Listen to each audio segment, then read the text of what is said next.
Hey folks, Pat McQuaid here, and welcome back to the pod, the old Podinsky.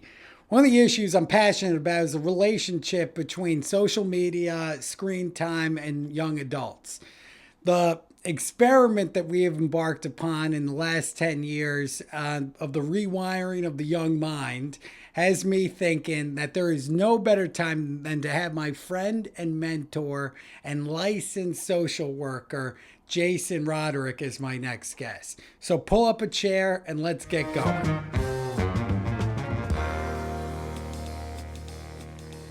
All right, my man, we are live. Thank you for coming in. Sure. Very excited to be here with my friend and mentor, Jason Roderick. Okay. How you doing, buddy? I'm doing okay. I might cough a little bit because I'm just getting over a little sickness, Dude, but I'm doing okay. That's New England. Yes, All right, I just know. let it rip right in my face. My daughter this morning just spewed directly in my face as she was eating her oatmeal. So What does Mr. McLaughlin say? We're haughty New Englanders. exactly. Right. I know. Well, dude, so thanks so much for coming Sure. in.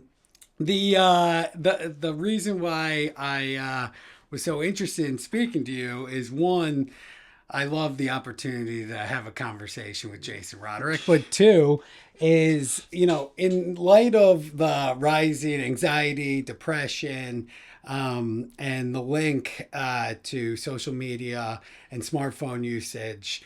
I read The Anxious Generation earlier this year, and honestly, I feel like that was one of those books that confirmed everything everyone intuitively already knew, Yeah. right? And so I wanted to pick your brain on that because you have such a depth of experience, and we're before we do get into that conversation, I'd love to just hear your story from going from Fall River to teacher Yeah. to substance abuse counselor to what you're doing now. So Yeah. So, I grew up in Fall River, and I'm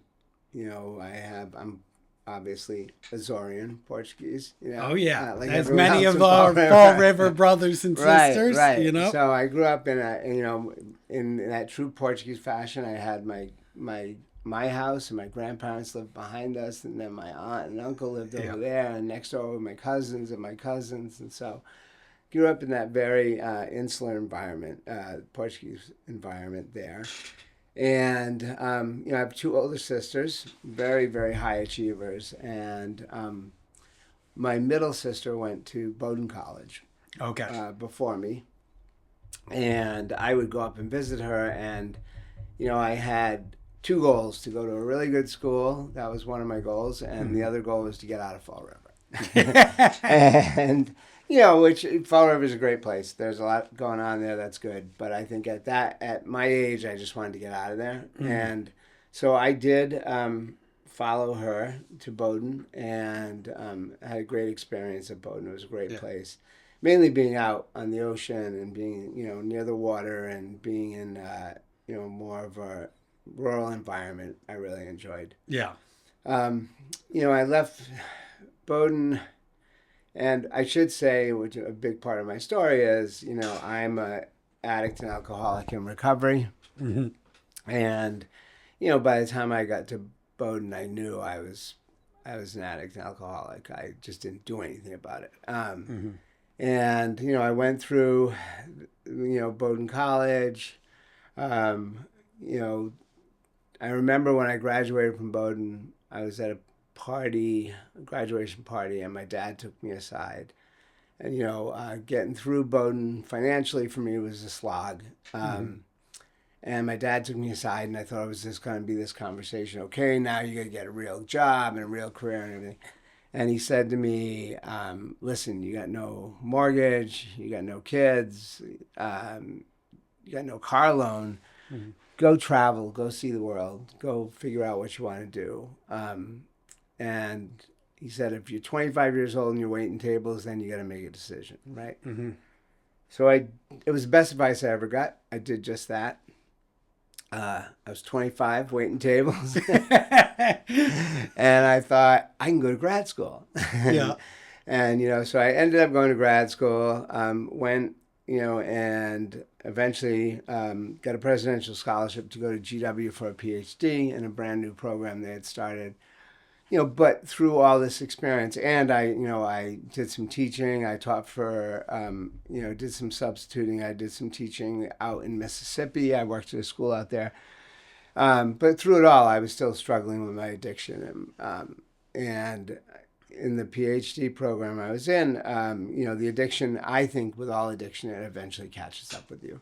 Mm-hmm. And so I got to a point in the PhD program where I could no longer function. And so I took some time, got sober, and what I realized during that PhD program, a couple of things. One, I had been making a lot of decisions in my life based on what I thought other people wanted me to do. Mm-hmm. And also that during that whole academic experience, my favorite part of it was teaching. Mm-hmm. So I came out of that, I got sober, and I took a job at a boarding school in Vermont, became their dean of students, and really loved that experience, especially at a boarding school where you're not only teaching, you're coaching, you're living with kids. Mm-hmm. There was this ethical piece to it too, of like having a chance to show them, how to behave in a certain way in life and stuff. So I really loved that. And at that time I was sober. I felt like I modeled a certain way of life for kids. What was funny was the psychologist that was connected to our school, I hung out with him a lot, and he would say to me, you kids who are, in his words, messed up, mm-hmm. are gravitate towards you. Yeah. And not your words, his words. Not your words. Yeah. But I felt like that, that really made me think a lot about, where my strengths were with adolescence. And so I eventually, I came down to Providence because I met my wife. I moved down here and took the job at Providence Country Day, and, decided I really wanted to move into that other realm. Mm-hmm. I always say, like, I was the dean of students, moving away from the dark side to the the side of light and help. And how old are you at this point? I'm by the time when I went back for my master's in social work, I was 42. Okay, so this is a mid-career change. Yeah. My son had just been born, mm-hmm. Which meant I was out of the house like 70 hours a week, and my wife was not insanely happy about that. Yeah. But, I knew also that moving in that direction was the right thing for me. I feel like if you are in the private school realm, you hit certain ceilings, you know, and you have to make choices. And I did not want to move towards a headmaster role or something that wasn't my forte, clearly. And so, I PCD did allow that flexibility for me to do that, mm-hmm. to finish the master's. And then luckily the person who was working at PCD at the time as the counselor retired. And so I moved jobs and became the school's counselor and the wellness coordinator at PCD. Mm-hmm. But the whole idea was I was going to do this part-time, and then I would open a private practice. And then I've been doing that. And then at Brown University, I facilitated a program called EROB, which is the oldest program in the country for supporting undergrads and graduate students in recovery. Mm-hmm. So I do that. So that's a long way to get to there. No, that is a long way, but it's super interesting because it's, what's interesting about that is that you were looking for meaning and purpose throughout, deep into your career, and you're clearly a striver and seeking some meaning and purpose. And so you kind of meandered your way into this through just pure search of your own soul, Yeah, absolutely. But what's interesting too is that you have been doing this. So what are we at? Like 15 years now where you've been licensed therapist? 18.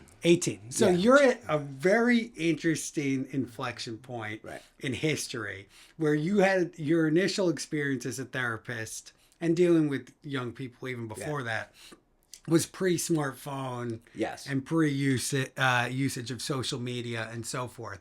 And so if you could nail down, what is different in just a couple thoughts between the kids before the phone and the kids after the phone. Well, I think, Pat, you have to also throw in there COVID, right? And Interesting. Yeah. COVID played a huge part in that. Yeah.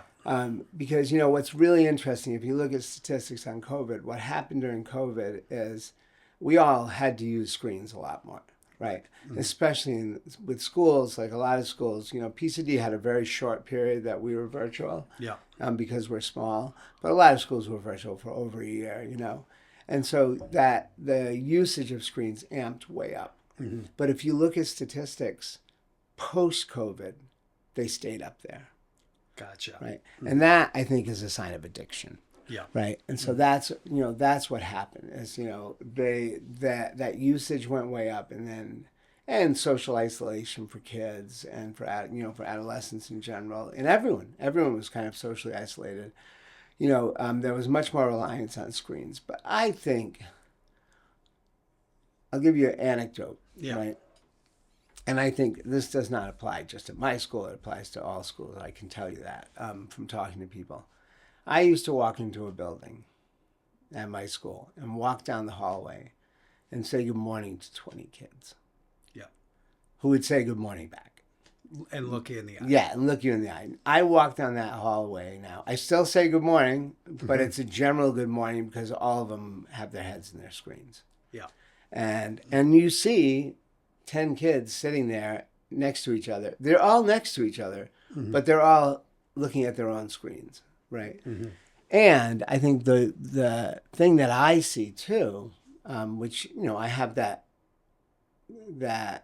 insight to because of my role at the school, is those kids who have an anxiety disorder, right? Mm-hmm. Especially a social anxiety disorder. You'll see them standing next to that crowd with their head in their screen. They think that somehow they're being social. Interesting. Right? But that screen becomes not only this buffer, but this trap for them, where they don't exercise those muscles to try to learn. So I think community is one of the things I've seen suffer the most. Yeah. But I really think the mental health toll on kids. Really the things that you and I could think of is like, on a Friday night, if you were sitting at home and your buddies were out having fun, you didn't know it. Right.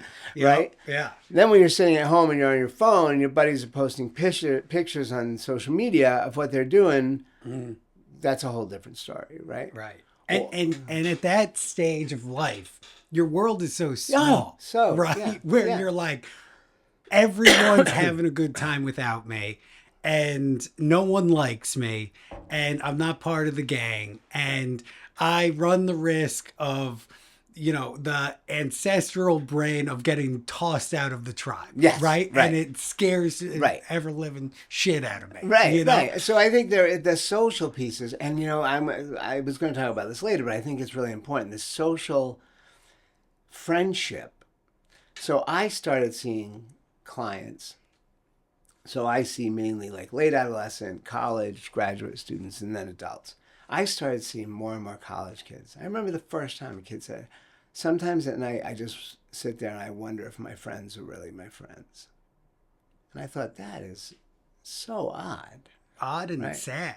Right, sad and absolutely sad. But I thought, like, did we do that? Oh, and I was like, no. Right. My friends were either my friends or they were angry at me, and then we dealt with it, and then they were still my friends, right? But then I started hearing that more and more.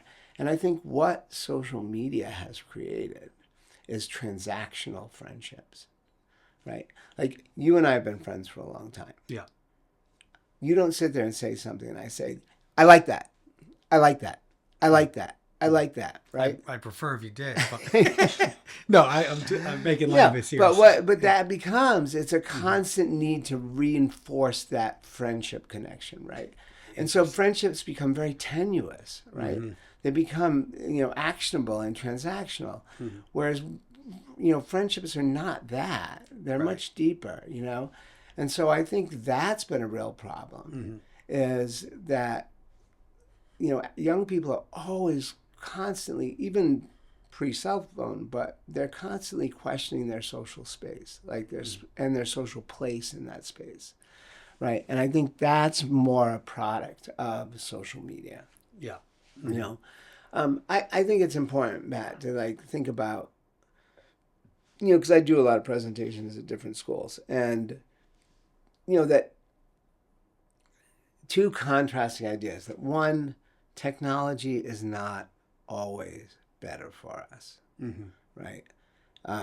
So like everyone, the next technology, the next thing, it's technology, right? And it improves certain things, but it may not improve things for us, right?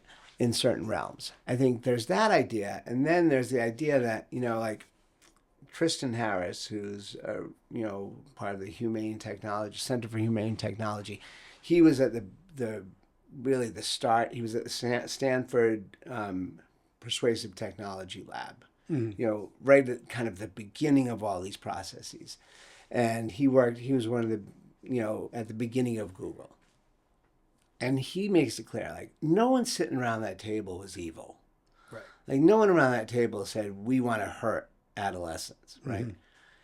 But he gives the example of they had just created Gmail, right? And they thought they had this awesome product, but you got to get people to use it, right? So they're sitting around a table brainstorming, and one guy says, what if we sent them a notification every time they got an email to their phone? Like, innocuous, like a really thoughtful idea about getting people to use a good product that they really liked. And Harris says the next week he's walking around San Francisco seeing people's phones buzzing constantly and people constantly grabbing their phones, right? Yeah. So the idea that this didn't start out that way, but I do think it became like there were enough red flags along the way, and that these big social media companies made a decision, to prioritize profit instead of public health. Right. And there was enough evidence for that. Right. And isn't that like the catch-22, right? Where it's like having that profit incentive creates the most amazing products that will absolutely change the world, enhance productivity, and so forth. But the unintended consequences of having prehistoric brains with futuristic technology and like reconciling those two things is something that I feel like is akin to when everyone was smoking cigarettes when they were 15. Absolutely. And the tobacco companies are like pushing the product through, the handsome cowboy on the commercial and so on and so forth. And it took a couple decades for people to say, okay, let's slow it down. It took whistleblowers, right? Right? Like it did with social media. It took Frances Haugen from Facebook to just explode it all, right? And say she was part of the civil integrity group at Facebook, right? And they did these internal studies and came out and said to Facebook, we're really harming adolescents, their mental health, especially adolescent young women. And Facebook kind of pushed it aside and said, okay, thanks for the studies, right? And she says that was that moment where you saw Facebook make a choice that was profits over well-being, right? And I think that's one of the cruxes. Like cigarettes is a great example. Also with cigarettes, like you didn't turn to a generation 20 years later and say, okay, these are insanely addicting, nicotine insanely addicting, quit. Right. And if you can't, it's your fault. Right. So we didn't do that either, right? But it's always this catch up, right? So we think somehow inherently technology has this ethical component to it, right? But I think that comes into direct conflict with profit. Often. Not always. I think there are companies that can balance that, right? But and that speaks to the importance of having virtuous Yes. leaders Yes. who understand this technology, but also, there's an element of money in politics where if, the big tech companies can spend X billions of dollars on lobbyists in DC, Yeah. how can we really come up with a virtuous policy that is devoid of special interests? Well, and then right? it becomes like the end game, right? Right. So right now we're seeing a lag, obviously a lag. Yeah. But we're seeing, like in Rhode Island in August 2026, cell phones are going to be banned in all public and private schools. Right. That took a while, right? Mm-hmm. But if you're those companies, you look and say, okay, this is exactly what we were looking for, a race to the brainstem, right? Mm-hmm. That was what we were doing. Like, so, going back to Harris, when you have a product and you want people to use it, Mm-hmm. well, then it became, how can we get them to use it as much as possible? Right. Right. And that became this race to the bottom of the brainstem. Mm-hmm. Right. And race to the bottom of the brain. Right. I love that. And though. the degradation of right? humanity. Right. Because it's not outer brain shit we're talking about. No. Here, And right? it's that prehistoric brain. Yeah. Right. They know it works. And so I think that, ironically, they could have put a lot of measures in there to slow this process. But they got themselves to a place in that where now legislation is coming out saying we're banning. So if you're Instagram and you say, like, we want, our thing is attention economy. Mm-hmm. We want people looking at that screen as much as possible. And we don't put any parameters on that. We don't put any ethical holds on that, right? Mm-hmm. And then we're going to get to a place where now legislation is going to come out that's just going to ban these for 8 hours a day for most adolescents, right? Yeah. So you kind of cutting off your nose to spite your face there, right? Mm-hmm. Instead, if you had put these ethical boundaries, like, why can't we have an Instagram, which ostensibly is a wonderful thing Mm-hmm. for families to stay in touch, to stay connected? Why can't we have that without all this nastiness? Right. Mm-hmm. And like Hagen says very clearly, what they saw, what Facebook learned, what Instagram learned was posts that were hateful, aggressive, polarizing got more attention. Right.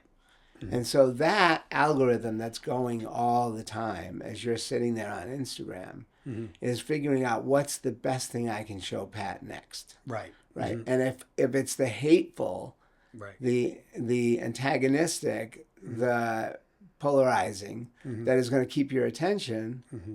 because of our prehistoric brains, right? Then that's what I'm going to feed you. It almost creates an echo chamber that just feeds your intellectual appetite on a moment's But what notice, is it right? feeding it? It's feeding it anger. It's feeding it mm-hmm. discord. It's feeding it polarization. It's, and you're in a bubble, right? So you're only being fed what they know that you want to hear. Yeah. Is Instagram still the go-to app for adolescents, or is it TikTok now? I mean, I think that TikTok, mm-hmm. very much so. Instagram does Reels now, mm-hmm. But they go Discord, they go Snapchat, I think there's all these different platforms that they use, and I think they move fluidly from one to the other, mm-hmm. Facebook's out. That's just us. That's the old folks. The old guard. Yeah, the old guard, right? And there is an interesting element to the instantaneous nature of social media in contrast to previous generations. And I say that in the context of I went to college when Facebook was like new, right? Right. And people would post things but they wouldn't post them until a week later. Right? And so you're like, oh wow, I missed that party. Yeah, right.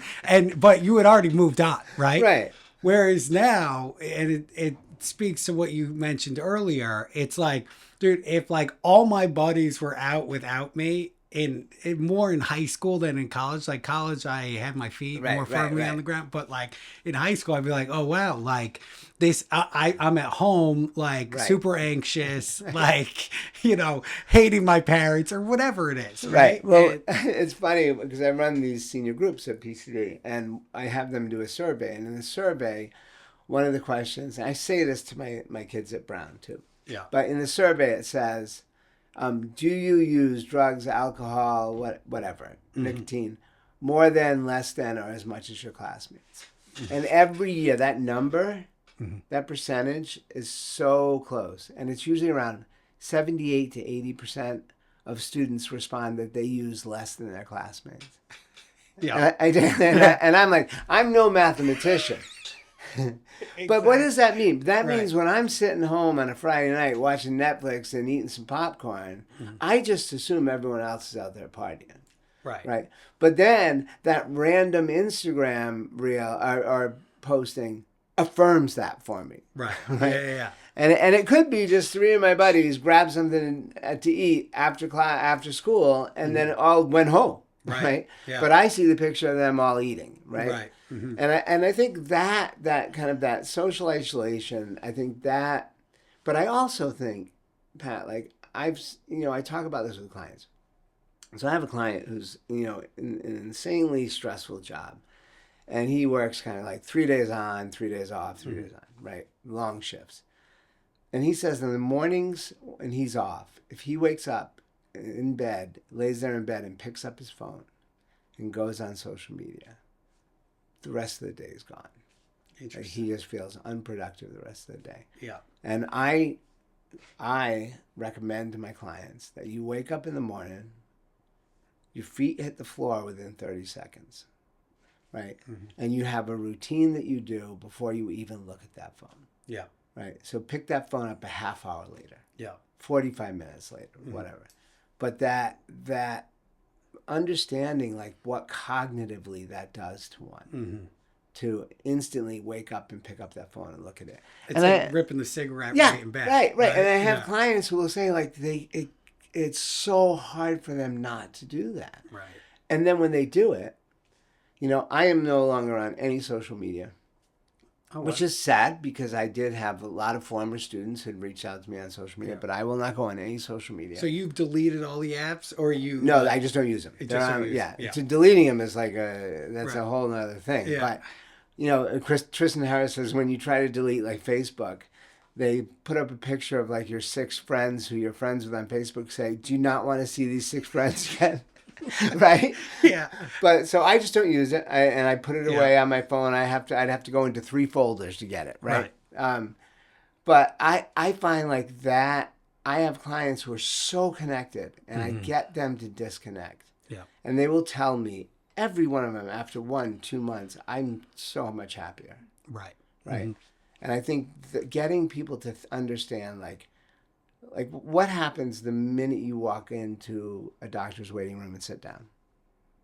You start picking up your phone and you look around and everyone else is doing the same thing. Yeah. And I've made it a point when I go to a doctor's appointment, I just sit there.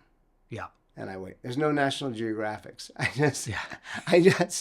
just sit there and wait, right? Right. Because I think our brain needs that. Mm-hmm. Needs that disconnect. Do you follow the gentleman at Harvard named Arthur Brooks at all? Yes, of course. And so one of his big things is the importance of boredom.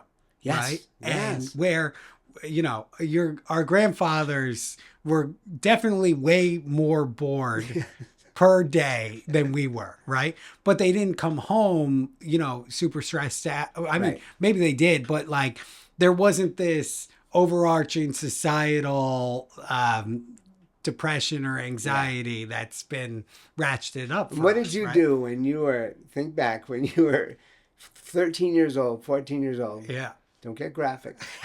Yeah. When you got home from school and you were sitting there and you were bored. Well, 2 things. One, you have to bifurcate the week from the weekend, right? So like the week, one of the great things of my parents making me go to private school was I had 3 sports. Yes, I had to I came home, I had homework. Yeah. So I was on the move from like 6:30 a.m. until like 9 o'clock at night. Right. And then I would be exhausted. And so there was no boredom. So there was no boredom. Right. But there was no tech either. I was looking at books and notebooks. But then on the weekend, and this is one of the things I want to speak to. Look, we're both sober. Yeah. And that's not because we've been sober every moment of our life, right? But on the weekend, we would, drink or do whatever, right? And I look back at that and I think that was a hugely formative experience for me. Like, while it wasn't smart decision making, Right. it was certainly an inflection point on me having better judgment today. Yes. Right. And so I look at that, and the numbers speak to kids not drinking as much, Sure. not partying as much, Absolutely. whatever. And so but when I look at my tech life back then, it was one computer for the house, Oh, yeah. and you would not go Right. on any nefarious sites out of Well, I would say, pure like, fear, none of right? us, even if we weren't, like, I know you're not advocating for teenagers to No. be out partying, No. but even if we weren't doing that, Right. we were just running around. Like, we were just Playing doing stupid manhunt, stuff. doing whatever. Yeah. Doing whatever. I think, I went to public school when I was, up until went into college. And I would get home, drop my book bag, and be out the door. Right. Right. If I didn't have sport, I would be out the door. Right. And then that was boredom. If I sat down there and I was like, I'm bored, I was out the door looking for people. Right. Right. Mm-hmm. And I think that is another piece that we don't have boredom, because I can simply pick up my phone. Right. And it's going to entertain me. But what does that do to us? Right. So I think also, I always strongly recommend this book by Johann Hari called Stolen Focus. Okay. I think it's How We Lost Our Attention and How to Get It Back. But, he talks about this decrease in attention span, but also, I think more importantly, is like executive function Right. as a muscle, right, that can atrophy. And if I remember back in the day with internet, right, we're talking about when it first started, I think I was in grad school, you got to the bottom of a page, you had to click to go to the next page, right? Yeah. Right? Yeah. Now, like, I can fall asleep watching Netflix, and I'm 6 episodes later, when I open my eyes. I wake up at the finale. And it's right? so there's no decision making I have to do when I open that phone. It does it all for me. So my executive functioning muscle is just not being exercised. Right. Yeah. And that's a big challenge, is attention fragmentation, right? Attention fragmentation. Where huge. and I honestly think I suffer from it as well, where when I am on social media, I find the dopamine is just kicking in. I'm like ratcheted up, right? And so for me, it's a real challenge for me to put the phone down at 9:30 at night and pick up a book, right? And I pick up a book and I read 5 pages and I pass out, right? Right. So, but I think it's about, so again, and I think this same analogy to cigarettes, right? So Tristan Harris says, when you open Instagram, it is your brain versus a supercomputer, and it wins every time, right? So it's not like we can't turn to kids. When we were really looking at banning cell phones in our school, as our headmaster Kevin, really wanted a lot of voices involved in that, right? Wanted collaboration and voices to be heard. And I was shocked that some parents pushed back and said, some of the arguments were, well, they need to learn to use this, responsibly. And I wanted to say, are you? Right. Are you? Right? And we talk about it in I've got a 1-year-old at home. I got another one on the way. And for me, I think one of the only things I care about from a discipline standpoint with my daughter is iPads and tech usage, right? Yeah. And I think to myself, like, I'll put her down, and then when her back is to me, I'll pull up my phone and look at, and I'm like, what kind of modeling, right? Yeah. But seriously, what kind of moral authority will you have? Right. Well, and then I think what you see is, so I do a lot of social media presentations. Yeah. SEL presentations. At PCD, starting in 5th grade, 6th grade, 7th. What have I seen in the past 5 years? That in 6th grade, when I'm going to do a presentation about social media, like 5 years ago, 2 kids raised their hand and say they had some form of social media. Yeah. Now it's more than half the class. Right. So I think that's growing. And so if you're a parent and you're like, as you're saying, like, I'm trying to control too, like screens and things like that, then they get to school Everyone's got a phone. Right. How can I not have a phone when Right. everyone else? How am I going to communicate?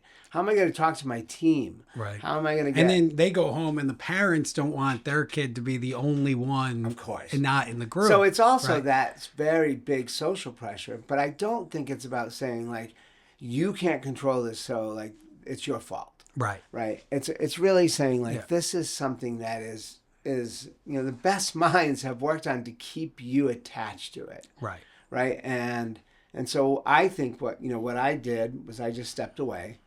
And I mean, Pat, I surf. I love surfing. I can only see so many surf videos. Right. I'd rather just go surf. Right. Right. Yeah. And then of course I'm seeing surf clothing and I'm seeing surfboard sales and all those things. So I just I had to step back and say, what am I really doing? What I say to high school students is, I want you to think about this. If you said to me, Jason, I want to be a really good surfer. I'm surfing 7 hours a day. I might say, okay, Pat, you're going to be a good surfer, but you might want to back off a little bit, right? Right. Yeah. And I tell the kids, what if I said, you are on social media and your phones 7 hours a day on the average, right? Right. Is it making you a better person, Mm-hmm. a better son, a better daughter, a better sibling, Better student. a better friend, Mm-hmm. a better student? None. Is it getting you into a better college? So what are you doing for 7 hours a day? Right. Mm-hmm. Right?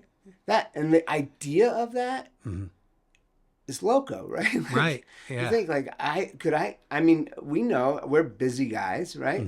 In my life, could I do anything for 7 hours a day besides work? Is it No. right? Isn't it Right? frightening though when you look at your phone usage But and you're think like, about, you just talked about your schedule in high school. That hasn't changed at our school, right? right? But somehow, But somehow, Yeah. you're where are you doing it? half of their waking hours are Right. spent online, Right. right? And let me ask you this: kid 15 to 18 comes into your office.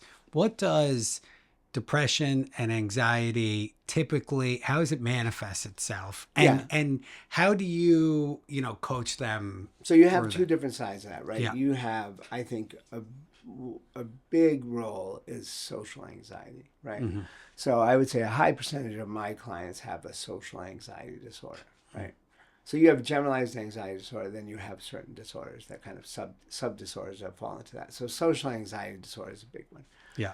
But I also think, and this has, really not a lot to do with the cell phones, is we are asking kids to achieve to such a high level now, right? That they are working their anxiety constantly. Like their healthy anxiety is a motivator all the time, right? So if my kid, who is not getting an A+ in that class, his anxiety is kicking in all the time. What do I have to do? How much more work do I have to do, right? Right. The hard part about that is you can't shut that off, Right. right? So even if you achieve what you want, then that anxiety is going to slip over into the other side of unhealthy anxiety. Yeah. So I think that's it. We create a lot of type A kids, Yeah. and then we tell them to chill out, right? Right. And they can't. Yeah. They don't know how to. Having a senior and saying, I need you to take your foot off the gas a little bit right now, Right. can't, Yeah. cannot, right? And I think I see kids too that get into, because I work at Brown University, right? Tends to be some high achieving kids at that school. Yeah. They get into college. They have worked their entire middle school, high school career to get into a place like Brown. And then they get there and they're like, I don't know what I'm doing. Right. Right. And it's almost like what do they call it? The achievement fallacy or something like Yeah. that, where the number of gold medalists who fall into a depression immediately after they achieve that gold because they're like, I got it, and I'm still not happy. I heard an interview with Viola Davis where she talked about that, right? Yeah. Getting that Oscar or whatever it was, and then Right. immediately going to a depression. Right. I think, and I think the anxiety can either be a product of that high stress. I mean, when I think about, my son, that he has done internships Right. that he has. Yeah. Like he has shadowed a doctor in the ER, Yeah. right, doing surgeries, and that's just to get him into the college he wants to go to, right? Right.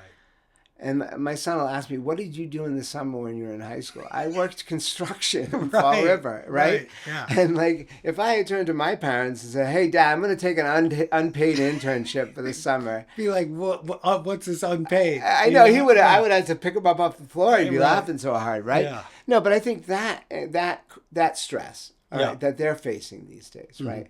And then I think on top of that, with the screens, with the social media, the social anxiety, and then I think it's again, anxiety and depression. Think about they're two sides of the same coin. Right. Right. And so if I'm anxiety, I never think of rosy endings. Right. Right. I'm always thinking about what can go wrong. And if that's where my train of thought is all the time, I'm going to get depressed. Right. Yeah. Right. And so I think the depression comes in with these kids. On top of that high anxiety, it's also like, what if I don't achieve it? Yeah. What if I can't pull it off? Right. And I see that kind of pressure. I certainly see it in our kids. I see it at Brown. So I think that's, like getting people to understand that. I think personally, stepping away from social media, putting real constraints on smartphone usage would help a great deal. Right. And then, it's like with addiction. When you get, what I tell people I work with who are trying to get sober is once you get sober, you don't get sober to be miserable. Right. Right. So that, and no matter what problems you have with drugs and alcohol, you were using them for a good reason. Right. Right. Now, probably not a good effect, but you were using it. Right. And at some point it made you feel good. So you need to replace that with something that is healthy and sustainable and makes you feel good too. Right. Right. So I think not only are we say to kids, we're taking this away, but we got to put something there in replacement. What role do the parent, like when you interact with parents with a student or a young adult who's struggling with anxiety or depression, what are the trends you've observed in dealing with the parents? It's either the apple doesn't fall far from the tree. Yeah. Right. I mean, if you see an anxious parent, I mean, one of the questions, if a kid says to me, I want to, and I say kid, I'm saying under 25. If they say, I think I really want to try an SSRI, first question I'll say is, what does your parent take? Because, there's that genetic connection, right? SSRI is an antidepressant. Yes, right. Yeah. Well, selective serotonin reuptake inhibitor, right? Yeah. So anti-anxiety, antidepressants. But I'll say, what does your parent take? It's just an assumption. Right. Because if they take Prozac, well, maybe we put you on Prozac and that's what'll help. Yeah. No, but I think, parents are, I was having a conversation with, I was mentioning a client of mine who's, insanely educated. His wife is insanely educated. They have 3 kids now. Yeah. We're all young. And, he said, if you go into his oldest daughter's room, she's like 3, there's just books everywhere. Yeah. There are no screens. There's a little screen on the alarm clock that they can make it go green at a certain time so she knows that she can come into their room and wake them up, right? Yeah. Brilliant thing. I wish I had that when Grayson was young. Yeah. But he's saying like they won't have, there's going to be books. I remember growing up in my house, we read books. Yeah. I had 2 older sisters and books got passed down to me. But there was this assumption that we were always reading. Yeah. Right. Now, certainly, I watched my share of MTV and everything like that, but you had to be reading alongside. Which is the exercise of the mind. Yes, yeah. It's active use of the mind rather than passive screen use, right? Because if I'm reading a book, I have to think about the characters. I have to follow the plot. I connect it with my life, right? Yeah. And you tap into your imagination. Yes, right? Of course, right? Yeah. And so it's funny. One of the first questions I ask any adolescent who sits on my couch for that first intake, at some point I will say, do you read? 100% of the time, they will say, I used to. Wow. right? Wow. Right. Right. Which is, but for me, as you know, as Oh, the yeah. English teacher, my Yeah. heart just shrinks. For sure. You know. But I think for parents, it's a battle. Yeah. And I think when, like we talked about, when you go into your kid goes into when you're saying they're not gonna have a phone until ninth grade, and they're in middle school, and everyone has a phone, right? And then all you want as a parent when your kid is in, I mean, we know middle school is miserable, right? Yeah. Right. But when your kid is in middle, you just want them to fit in. You want them to have friends, right? And they're coming home every day and saying, I don't have this thing which makes me ostracized, right? Right. Mm-hmm. So I think there's a lot of pressure on parents. Yeah. But I think the most important thing we can do, and again, this is where addiction does not stop at 25 years old, right? Is we can model behavior. Yeah. Right. And so we can, sit down at dinner and absolutely have no electronics there. Yeah. I'll tell you, you came with me to Ecuador. Yeah. Right. So when I started, I moved that program to Costa Rica because I had a child, and my wife thought the idea of me going away for 5 weeks in the summer was going to cause a divorce. And so I set up this program in Costa Rica, a 1 week program. And when we first started going there was no cell phone usage. Yeah. There was no connection. And kids would say to me, it feels so good. And then, of course, like cell phone usage came in there. And then what I would do is sit down before the trip and say, here's the 90% of the time you're not going to be allowed to use your cell phone. Yeah. When we're surfing, when we're doing yoga, when we're at every meal. And you know what happens at meals? They talk to each other. Yeah. Right? Right. They have conversations. Yeah. And kids would say to me, it's such a relief not to be on my phone all the time. Because they feel that onus of connection, right? Yeah. Like I have to constantly, like I said, be reinforcing those relationships. Right. When you're coaching one of these adolescents through this, do you encourage exercise and nature? Like what role does that play? So I think, when it comes to, so you look at with anxiety and depression, they're physiological, right? Yeah. So the way you manage those is with eating, exercise, sleep, especially sleep. And so crucial. Has sleep, I mean, why don't you finish your thought, but I'm curious as to your thoughts on, sleep in these kids. Has it changed? It's so, I think I just was doing a presentation with the PCD seniors, and I went around the room and said, when do you go to bed? When do you go to bed? And most of them, I think still like 9:30, 10:30. 11 o'clock is the range. So I don't think that's changed, right? When do you fall asleep? Sleep latency? I think sleep latency has gotten much bigger because a lot of them will go to bed with their phone.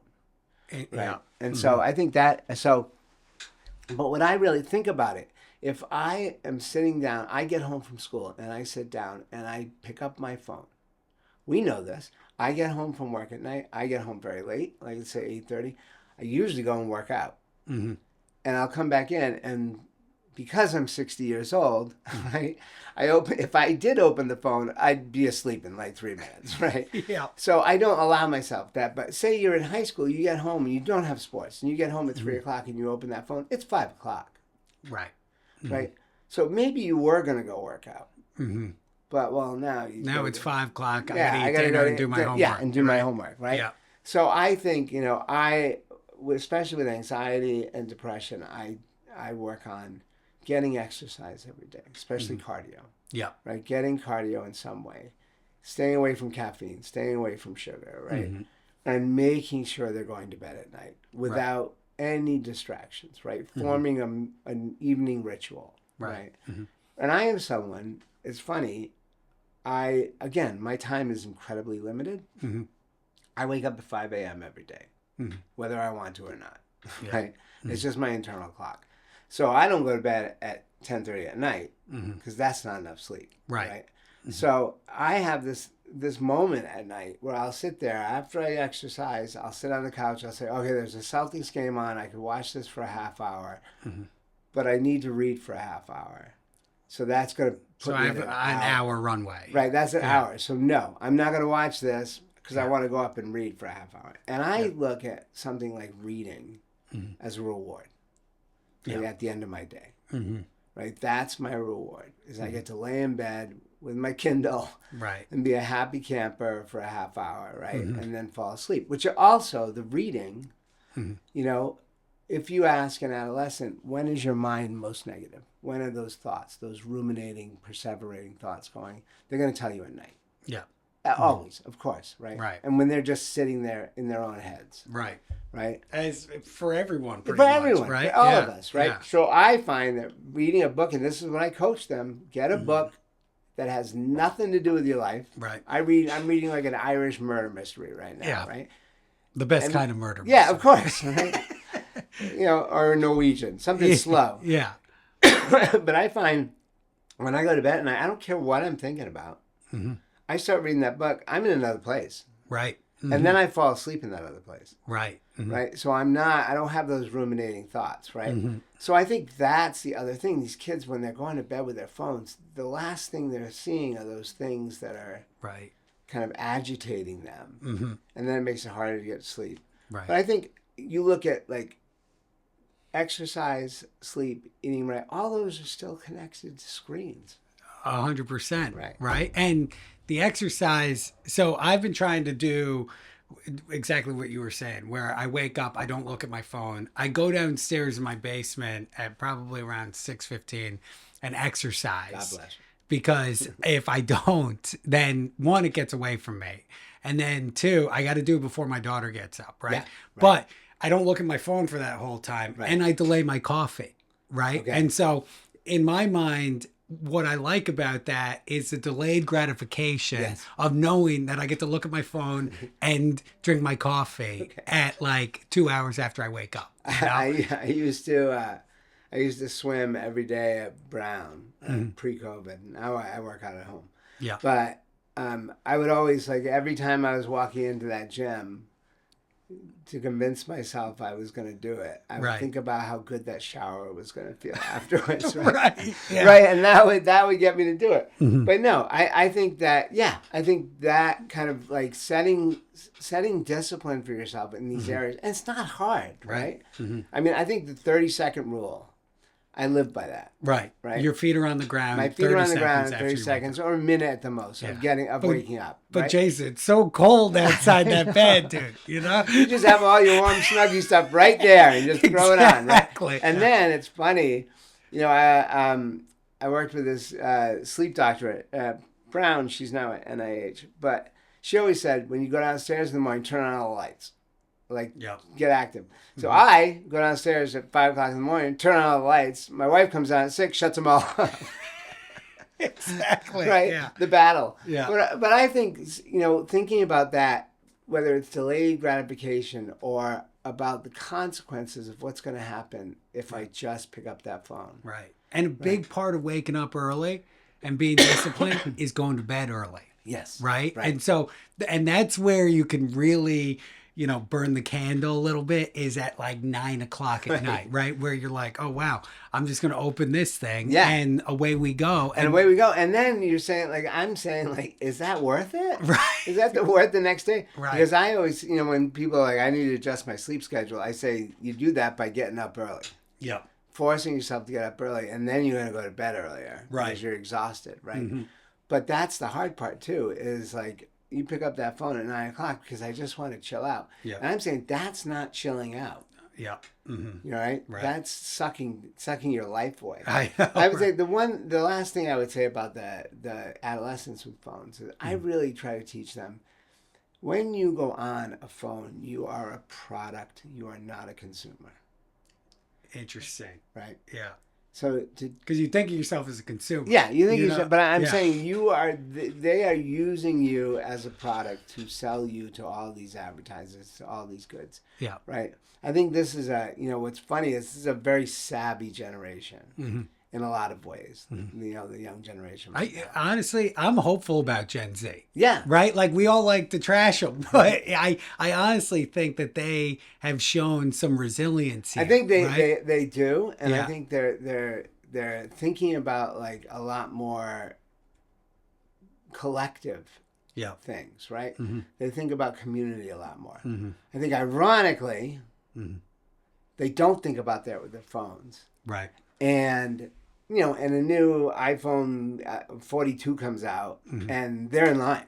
Right. Yeah. And that's it, right? And that's interesting because I don't care at all about the newness of my technology, right? But they really are the most ardent, people that focus on the tech. Yeah. And so they're like, I need the new thing. I can barely manage my phone in general, right? Yeah. I don't even want a new phone. Dude, it's gonna take I've me had like a cracked 2 years phone to for fix it. like 6 months. I don't even care. I got glass in my thumb the other day. Okay. But I think what I'm seeing in college right now Yeah. is, you mentioned, like, much more interest in health. Yeah. So I think it's more. I see a movement away from alcohol and drugs, Mm-hmm. not from an alcohol and drug point, but from a health point, right? Yeah. To be healthier. Mm-hmm. And I think I'm seeing a movement away from social media with college kids. Well, that's good. In a lot of ways. Not the social media where they're posting about protests and things like Right. that, what they're doing, but more just the sitting there surfing, right? Doom scrolling. Yeah. And I think a lot of them are saying, like, I don't do that anymore. I don't want to do that. One of the things I want to ask you about, and then we'll wrap it up with a lightning round, is the legalization of marijuana. How have you found that it has become more prevalent in these kids? And if so, I have someone who I'm close with that lives in California who said to me, I was so supportive of the idea of legalizing marijuana, but then I saw what it did to her sons. Yeah. And she was like, now I'm on the other side of this issue. Right. I think I'll give you the anecdote where, because I am known for doing drug and alcohol work.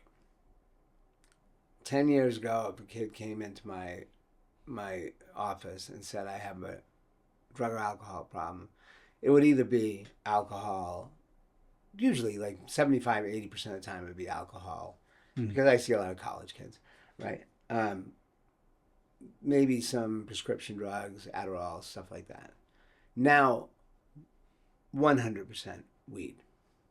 There are more kids in rehab for weed addiction than all other drugs combined. Wow. Right. And that certainly wasn't the case previously. No. And so I think and the most dangerous part about it, which is crazy, is, kids who are, if I track a kid's weed use, I say weed, and it can be vaping, it can be dabbing, it can be anything like that. Well, that's a whole nother conversation. Yeah, right. But I started with my friends. Mm-hmm. It made me feel chill. I had some on my own. I would smoke it out my window on a Sunday night or something like that when I was done my homework. Mm-hmm. So what's inside that comment is, I have anxiety, right? And marijuana helps me to relax. Yeah. Which is, there's this huge, so then it becomes like daily use very quickly. So I think if you track alcohol use, a lot of times it's social drinking. My friend calls it the glad, mad, sad years, right? Yeah. It's social drinking, and eventually down the line it gets to like sitting on your couch with a bottle of scotch, right? Right. Mm. Weed goes from like A to B so fast, it's unbelievable, right? Yeah. And because it's benign, right? My kids will say, like, I smoke weed with my friends, we sit on the couch, we play FIFA, what's the big deal? Right. Right. But what they don't understand is, like, during neurological development, right?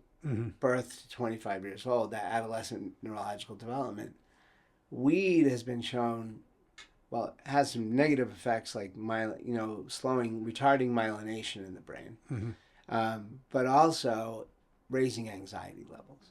So ironically, those kids who are most likely to become addicted to weed have an anxiety disorder. Yeah. Right. Or at least have very high anxiety. They stress a lot. And it's a confluence of events, right? Right, right. And then that anxiety disorder is going to be exacerbated by their use of weed. Yeah. Right. And the phone and the high expectation game. Right. Right. And so I think, and we've not, like, people with depression drink. Yeah.